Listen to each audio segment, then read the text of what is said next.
light drifts through silence. At first it seems like a distant star. Then it moves slowly, deliberately, across deep black. No hum, no signal, just motion and shadow. Dust and ice trailing faintly, catching sunlight.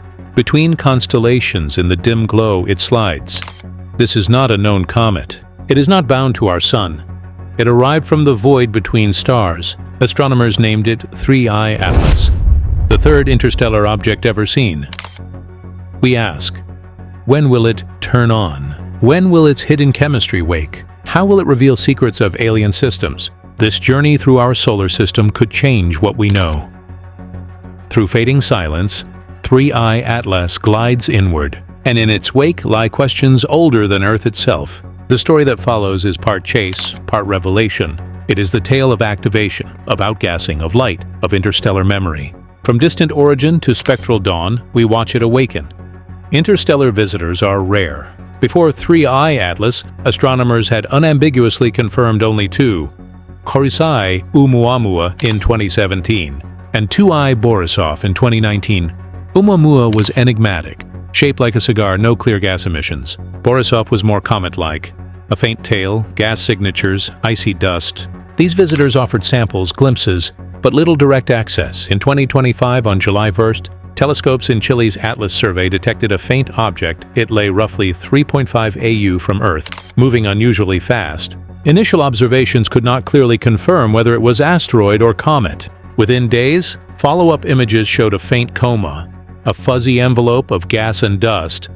That coma pointed to sublimation, ices turning to gas under solar heating. The object was officially designated C2025N1, ATLAS, and given the interstellar prefix 3I. From the start, it puzzled scientists. Its orbit is hyperbolic. It came in fast. It will leave fast, not bound to the sun.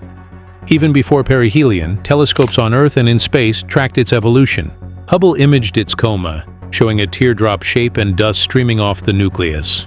SPHEREx detected a carbon dioxide-rich coma enveloping the comet JWST. In August 2025, aimed its spectrograph at it, probing infrared signatures of water, CO, CO2, scientists now talk of activation thresholds. At what distance will sublimation intensify?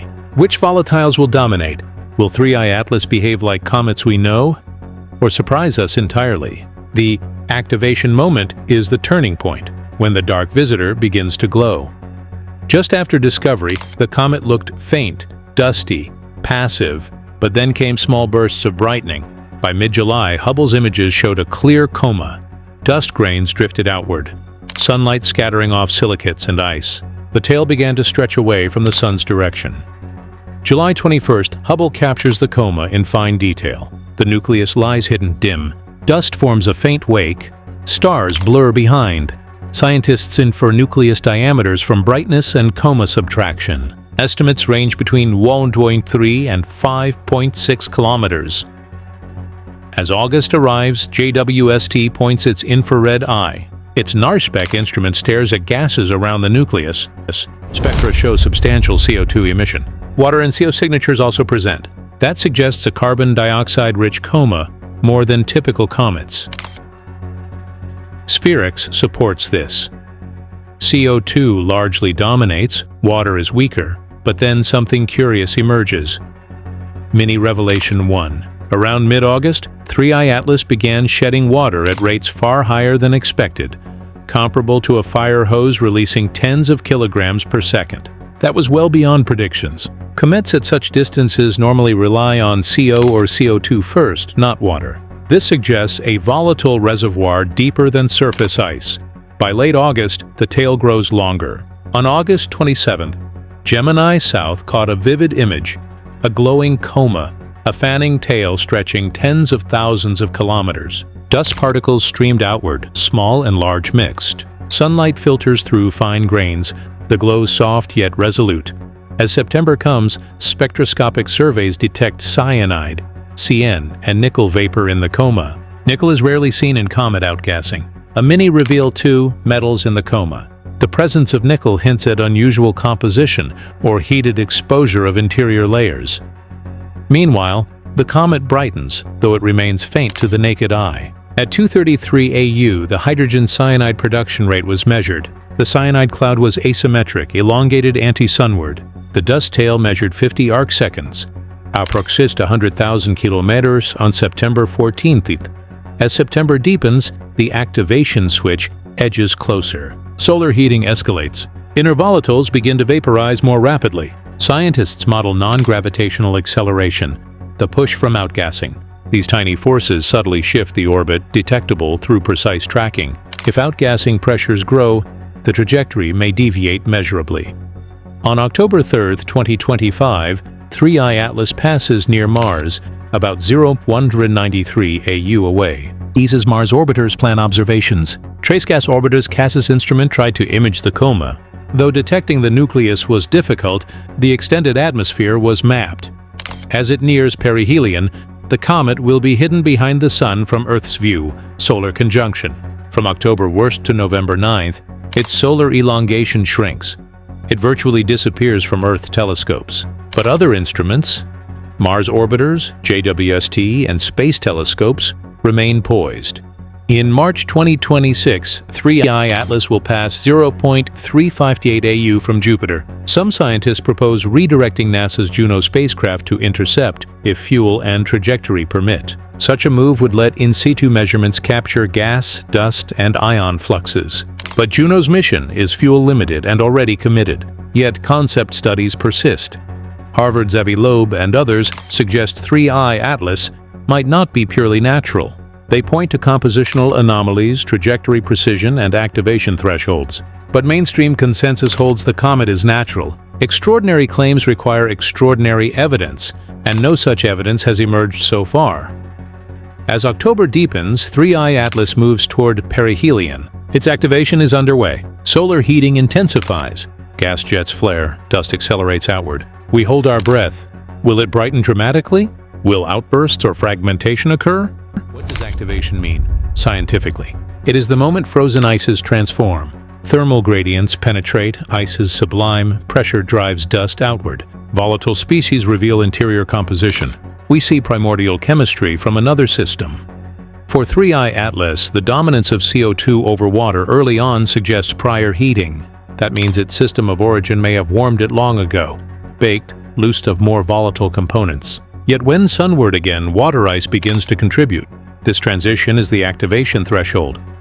The detection of nickel and cyanide is especially stirring. Nickel implies metallic or processed material. Cyanide is common in comets, but its ratio relative to other gases can hint at origin conditions. Scientists compare that to earthly comets and outer solar system bodies.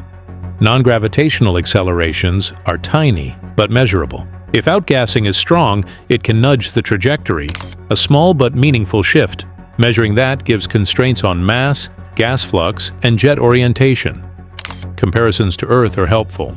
Comets in our solar system, like 67P, Halley, or Hale-Bopp, show activation near 3 AU or less. By contrast, 3IATLAS is active farther out, which points to more volatile ices or different thermal history. In broader context, 3IATLAS is a messenger from another star. It carries material that formed under alien conditions. Studying it is like sampling exoplanetary chemistry without leaving Earth. It helps us test, are planetary systems chemically uniform or wildly diverse? The possibility of intercepting it with Juno is tantalizing. If doable, it could yield real in situ measurement, dust particle capture, mass spectrometry, plasma sampling. But the engineering challenges are immense. Even if Juno cannot, proposals help shape future mission designs. Activation also teaches us practical things: how comets evolve, how volatiles behave in vacuum, how dust-gas interactions drive morphology. And for interstellar comets, these lessons calibrate our models of exocomet populations. Amidst all this, the scientific debate rages on speculation. Is it just a comet or something more? Most astronomers remain cautious, favoring the natural explanation. But hypotheses like Loeb's remind us to keep open minds, but also strict standard. Atlas entered our solar system silently. No engines, no radio beacons, only dust and ice awakened by sunlight.